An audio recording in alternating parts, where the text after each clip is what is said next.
Hello students, इस video lecture से हम लोग क्लास 10 के मैथ के थर्ड चैप्टर अर्थात 1 के सी को शुरू करेंगे। इसमें आपको अधिकांश सवाल इस प्रकार के मिलेंगी कि आप सिद्ध करें कुछ संख्या होगी वो परिमेय नहीं है अर्थात अपरिमेय संख्या है। तो इस प्रकार के सवालों को आपको सिद्ध करना है तो सबसे पहले आपको यह जानना जरूरी है कि परिमेय संख्या किसे कहते हैं, अपरिमेय संख्या किसे कहते हैं। इस क्लास के पहले वीडियो में हम इसका अध्ययन करा चुके हैं कि परिमेय और अपरिमेय संख्याएं क्या होती हैं। यदि आप उसे नहीं देखें तो यहाँ ध्यान से समझें। परिमेय संख्याओं का हम यहाँ पर एग्जाम्पल उसी हिसाब से बनाएं जिस हिसाब से इसका परिभाषा होता है। परिमेय संख्या हम उसे कहते हैं जिसे P/Q अर्थात भिन्न के रूप में लिख सकते हैं, मतलब भिन्न के बराबर लिख सकते हैं। और अपरिमेय संख्या उसे कहते हैं जिसे P/Q अर्थात भिन्न के बराबर नहीं लिख सकते हैं। परिमेय संख्या का सिंबल होता है P/Q। P/Q एक भिन्न के प्रतीक के लिए माना गया है कि P/Q अर्थात भिन्न। जब हम किसी संख्या को P/Q के रूप में लिख लेंगे तो उसे कह सकते हैं कि यह परिमेय संख्या है, और किसी संख्या को P/Q के रूप में नहीं लिख पाएंगे तो उसे कहेंगे परिमेय संख्या नहीं है। यहाँ आप समझें, परिभाषा के हिसाब से परिमेय संख्याओं का मैं यहाँ एग्जाम्पल बनाया हूँ। परिमेय संख्याएं आप केवल प्राकृतिक संख्या और कुछ दशमलव के मानों को कह सकते हैं। आपको पता होगा दशमलव दो प्रकार का होता है, एक शांत दूसरा अशांत। तो शांत दशमलव वाले को हम परिमेय संख्या के एग्जाम्पल में लिख सकते हैं, जबकि अपरिमेय संख्या में हम लिखे हैं अशांत दशमलव, अंडरवुड संख्या और पाई। इन सभी संख्याओं को हम बटे में नहीं कर सकते, इसलिए इसे अपरिमेय संख्या के एग्जाम्पल में लिखे हैं। इन्हें हम बटे में बना सकते हैं, इसलिए उसे परिमेय संख्या के एग्जाम्पल में लिखे हैं। तो आपको गौर केवल इस बात पे करना है कि P/Q के बराबर जिसे हम लिखेंगे उसे परिमेय संख्या कहेंगे, और जिसे P/Q के बराबर नहीं लिख पाएंगे उसे कहेंगे परिमेय संख्या नहीं है अर्थात अपरिमेय संख्या है। तो इनके हिसाब से आप इस प्रश्न को हल करेंगे। आपका प्रश्न है, पहला क्वेश्चन है इस अध्याय का, सिद्ध कीजिए कि 3√3 एक परिमेय संख्या नहीं है अर्थात P/Q के बराबर नहीं होगा। आपको सिद्ध करना है। तो यहाँ आप लिखेंगे कि हमें इस क्वेश्चन में सिद्ध करना है कि P/Q बराबर नहीं है 3√3। आपको पता होगा P/Q माने परिमेय संख्या के बराबर है, तो इसे परिमेय संख्या कहेंगे। ये कह रहा है बराबर नहीं है तो इसे आप बराबर लिख के काटते हैं।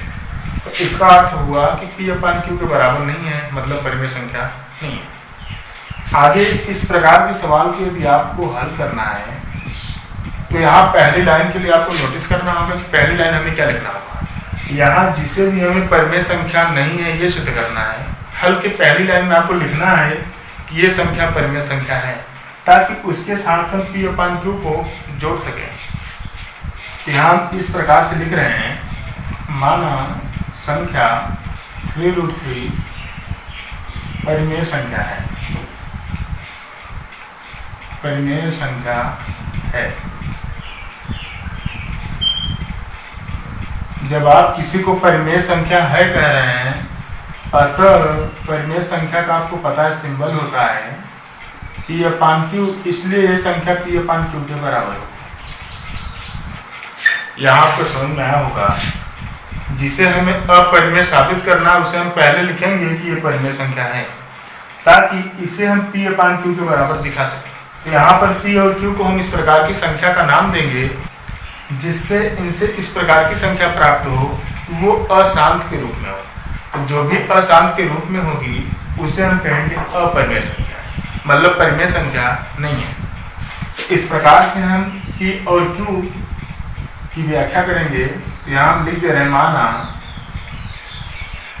P/Q वे संख्याएं हैं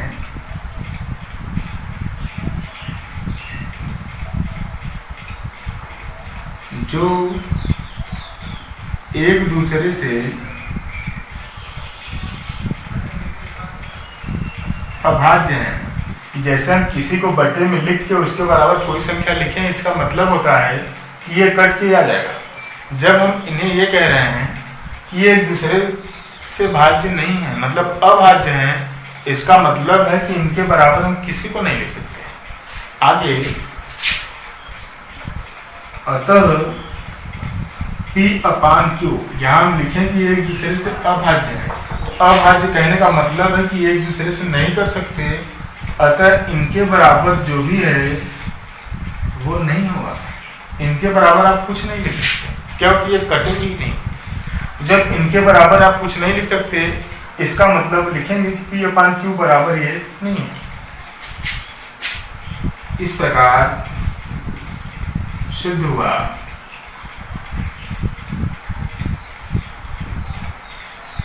कि 3√3 परिमेय संख्या नहीं होगा। यहां आपको समझ में आया होगा। आगे आप लिख सकते हैं क्योंकि पी अपान क्यू के बराबर नहीं है। यहां तक आपको यह क्वेश्चन समझ में आया होगा। यदि आपको यह क्वेश्चन कब समझ में आया, तो इस प्रकार के क्वेश्चन को सिद्ध करने के लिए हम यहाँ स्टेप लिख रहे हैं और समझा रहे हैं उसका प्रयोग आप कैसे करें। स्टेप की सहायता से इस प्रकार के क्वेश्चन को आसानी से आप सिद्ध कर सकते हैं। तो इसमें आप इस प्रकार करेंगे कि इसमें जहाँ जहाँ संख्या हम लिखे हैं, आप देखें संख्या यहाँ है, संख्या यहाँ है, आगे संख्या यहाँ है। बाकी आपको ये लाइन पूरा यही लिखना है। आपको तीसरी लाइन जो है पूरा यही शब्द लिखना है। बाकी आप देखें संख्या को मैं ब्रैकेट में कर दिया हूँ। इस संख्या वाले शब्द के स्थान पर आपको वो संख्या लिख देना है जिसे हमें सिद्ध करना है वो परिमेय संख्या नहीं है। तो यदि आपको वो वीडियो कम समझ में आओ तभी आपको इसका प्रयोग करना है, बाकी वो समझ में आओ तो आपको इसका प्रयोग नहीं करना है। हाँ, तो यहाँ आप समझें।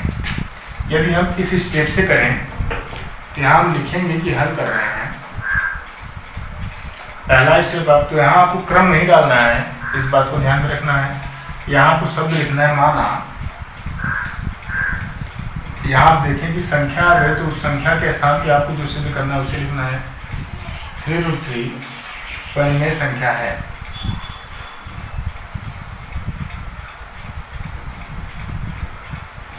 आगे दूसरे में लिखना है अतः। क्रम आपको नहीं डालना है। संख्या फिर आ गई तो फिर संख्या क्या है उसे लिखेंगे। 3√3 बराबर पी अपान क्यू होगी। तीसरे लाइन में ये पूरा आपको लिख देना जो भी शब्द हैं। चौथे लाइन में आप देखें कि संख्या के स्थान में 3√3 लिख देना है। बाकी आपका लास्ट वाली लाइन यही लिख देना है।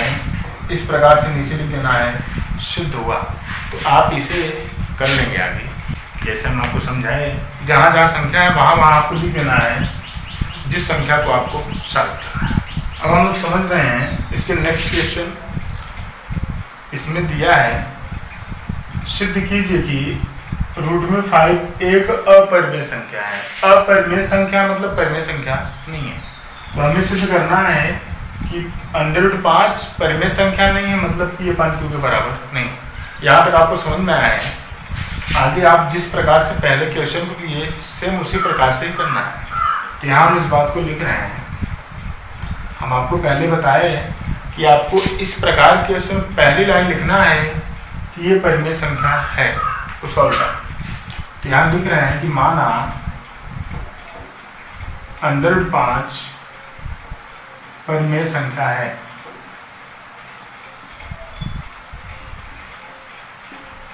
जबकि आपको साबित करना है कि परिमेय संख्या नहीं है। आप जब इसे बोलेंगे परिमेय संख्या है तो उसके दूसरी लाइन में लिख देना है अतः ये परिमेय संख्या माने p/q के बराबर है। तो यहाँ हम कर्निंग 5 को इसीलिए परिमेय संख्या बोले ताकि इसे p/q के बराबर लिख सकें। हमें लास्ट में ये सिद्ध कर देना है कि ये p/q के बराबर नहीं है। तो हम यहाँ पर ये कहेंगे कि p और q ऐसी संख्याएं हैं जो एक दूसरे की अभाज्य है। तो जब कोई एक दूसरे का अभाज्य है मतलब वो नहीं कटेगा, तो उसके बराबर आप कुछ नहीं लिख सकते।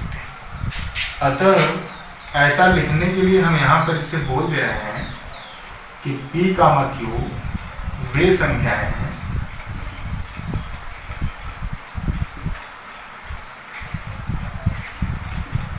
जो एक दूसरे से अभाज्य है। जब आप उसे बोलेंगे एक दूसरे से अभाज्य है, इसका मतलब ये कट नहीं सकते। जब ये कट नहीं सकते तो इनके बराबर आप कुछ नहीं लिख सकते। अतः हम इस बात का अर्थ लिख दे रहे हैं कि p/q बराबर नहीं हो सकता कर्निंग 5। जब आप कहेंगे p/q बराबर नहीं है कर्निंग 5, इसका मतलब ये परिमेय के बराबर नहीं। आगे लिख देंगे कि सिद्ध हुआ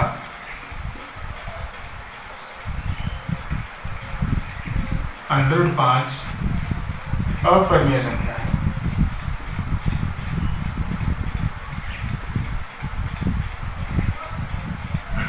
तो यहाँ आपको मुख्य बात याद रखना है कि किसी को जब हम दिखा लेंगे P बटे Q के बराबर नहीं है, मतलब वो परिमेय संख्या नहीं है, इसका मतलब है कि वो अपरिमेय संख्या है। यही आपको सिद्ध करना था। यदि आपको इस प्रकार न समझ में आए तो इस स्टेप का हेल्प ले सकते हैं। यदि आपको यह क्वेश्चन समझ में आ गया हो तो इसके बाद जो भी क्वेश्चन आएंगे वो सभी इसी प्रकार से हैं, इसलिए आपको उन्हें अभ्यास करना है। हम अपने अगले वीडियो में इसका नेक्स्ट चैप्टर अर्थात 1 के D को शुरू करेंगे। तो यदि आपको यह वीडियो पसंद आया हो तो इस वीडियो को लाइक करें, सब्सक्राइब करें और दोस्तों के साथ शेयर करें। Thanks for watching.